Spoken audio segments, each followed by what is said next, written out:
เจ้าสบายดีพี่น้องมาจะขู่ทุกคนมากินข้าวกับตำมะฮุงขวายกระปูพี่น้องปิ้งปลาเผาเด้อพี่น้องเลยฮักกันแล้วเวียกเนาะมาเฮ้ยมานั่ง สาวก็นั่งกันสาวคอนเกรต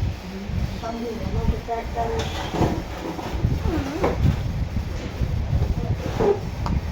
ชูคอยดิฉันสบายดีพี่น้องมาจะขู่ทุกคนสบายดีพี่น้อง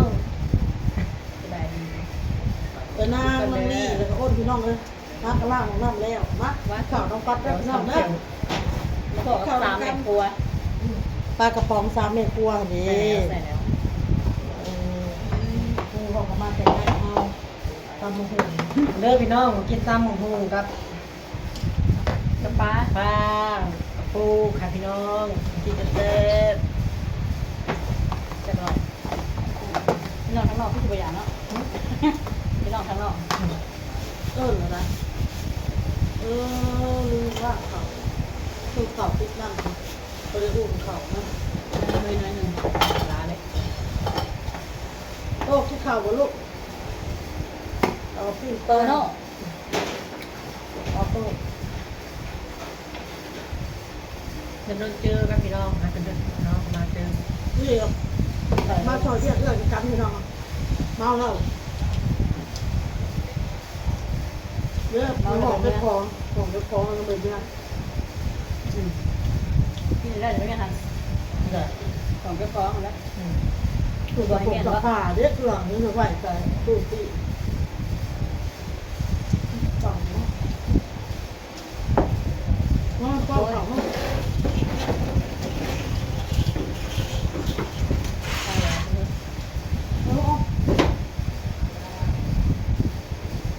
คนมันขึ้นเลยกระป๋องขึ้นพ่อกระป๋องเลย มันจะได้เต็มพี่น้องเลย ยังหลอกไปหลอกมาดีกว่า เกิดเป็นแบบเมาเนาะโอ้ยมีคนย้ายดีก็บอกว่าเลยกันพ่อเจอไอ้ยังเลยมา เด้ไปกับน้องจะเด้เอื่อยจะหาผู้ชาย เป็นไรบางคน จะหาบักหลาครับ จะดู บริวนน้ำมัน ติ่งเนื้อ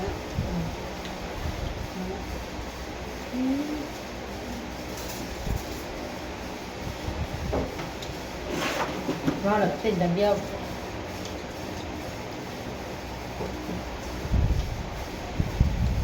ที่เหงื่อมาจะโทรออกไปไว้นอกบอก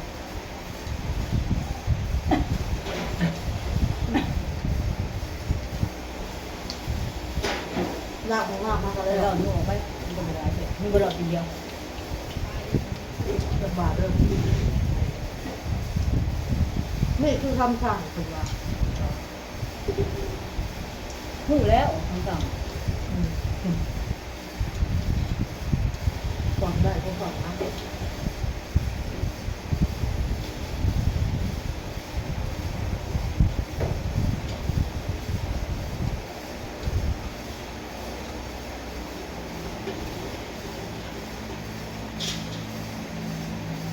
แม่กับเมื่อนั่น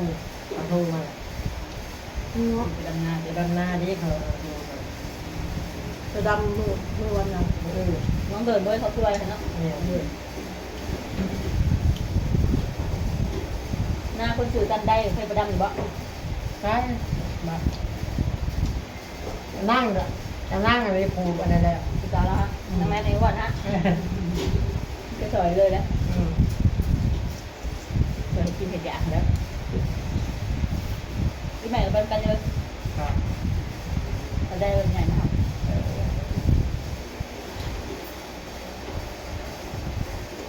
เป็นไร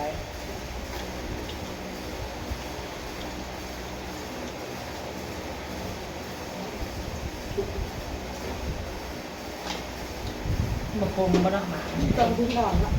ออกเลย พันไปเดินหมัดหนึ่งสองอันสิบางทีเขาหนักเป็นราคาอยู่บางทีเขาหวานตรงแง่งนะเราเป็นขนาดตัดเนาะทำเขาบักมา มัน ได้ ได้ ไว้ เขาตัดขนาดว่า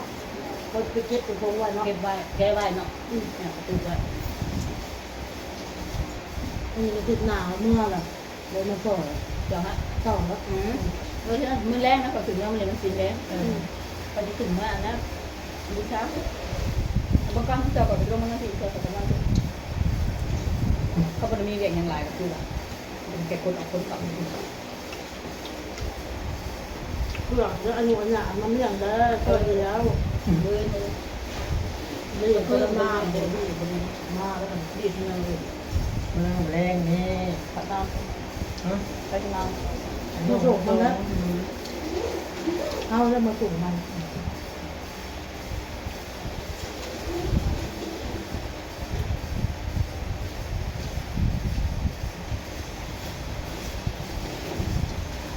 ขึ้นเรื่องนะ สบายอยู่ได้แล้วสบายเมื่อวานมันอยากสอนเนาะ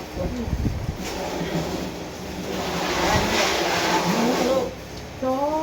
วางส่งลูก อันนี้นั่นก็ตอบอยู่บ่ไปทางไหนเนาะเมื่อคนหลายเนาะมันจะมาอยู่ห่อนไหนบ้าง เนาะแต่มันมัดแล้วเนาะ บางคนเขาเคยหมักเองนอนเนาะไม่มัก นะอยู่ก็ลูกอันนั้นใหญ่ไว้นะธรรมดาบนนี้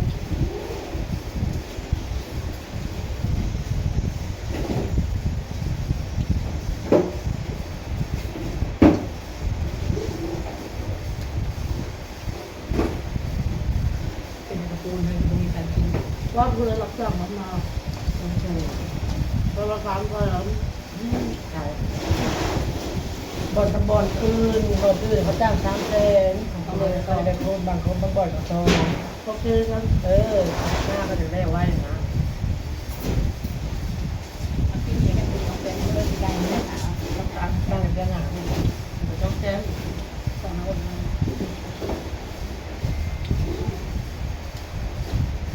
โดนเราประเด็นนางลี่ไปนอกอ่ะ ถ้าคนไปอยู่ใจนะ โดนก็หาก็เกลือ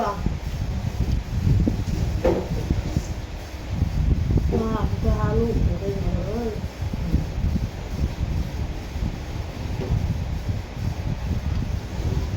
คุณนะ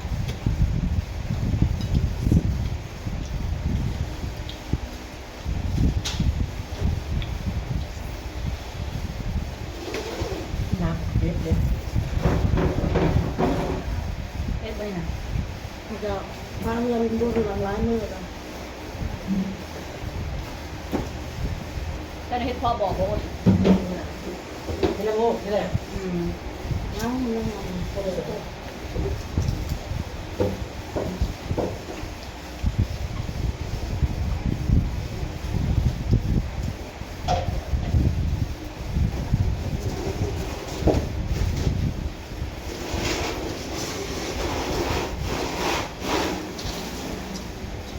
ได้ได้ทำเบ้งนะเมื่อลูก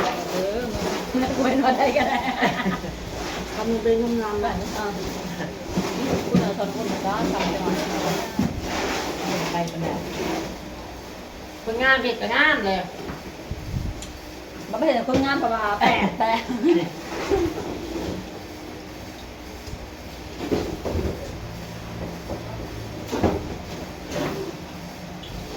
บางทีนี่เราเป็นงามงามใจเย็นได้พี่น้องเลยเล็กงามเหมือนกันแบบมันแน่นนะ ทางนี้เป็นยังไง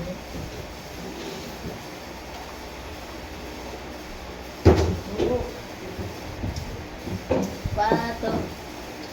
จะเป็นเมาส์ตำหุ่นสงสัยนะขึ้นนี่เนี่ยสัตว์มาเศร้าเนี่ยเอ้ยหน่อยนะเจ้าตำเนี่ยจางเสือตำ ปลาเป็นแบบสดกัน ยังรวมจิตและรวมแดง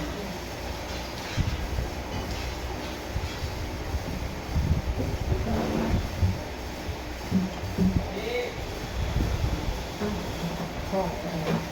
ต้องรีบส่วนเบ็ดไม้ คือ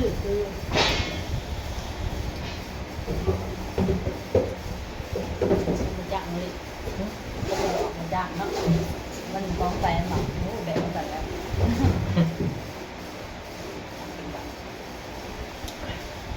ที่มันจะเบิดเลย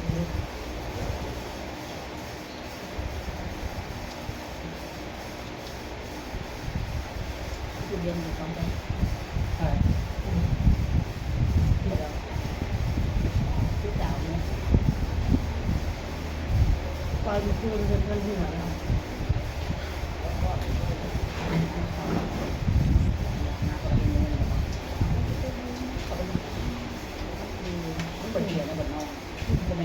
ตุกกระตุ้มกระแดนบ่สูงนั้นแห้งเนี่ย ส่ง เห็น มา แต่ แห แร ล ก กตื้นมันก็เลยมัน มั มัน น หนั เป็ ก นแพ้ เมา เป็น เมา แพ้ เลยค่อยเคยเด้อ มันเป็นแพ้มือ เวลาเฮาลงพี่มันสิมาสลึมเขาเดียว อืม มันบ่แกติกนะมันนะ เมามันมีสติเมาเลยมึงต้องเรื่องหรอกมึงไปมึงกัน มันน้ำกันกันแต่และเพิ่นก็ทางเขาหลวงพ่อพัก ก็ ถ้าเบิกก็ได้งอกไว้ อืม ประกำตลาดเด้ เปิ อ ดเบิ้งสไลด์ไปของเราเบิ้งภาพการตาเราเงินในไปของพี่มั้ง เป็นจังหวะคือจะได้เสิร์ฟบ่เสือก็ถ้าลงที่ใส่เขาบ่จับ ก็มึงมาตองเงินมึงมาตองเงิน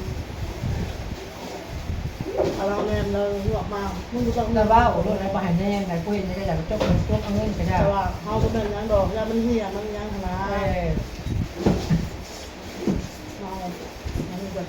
ให้บักนั่นคือนะฮะให้บักนั่นคือบ้านละ4แสนเนาะ ป้อหัดติดเขาค่ะ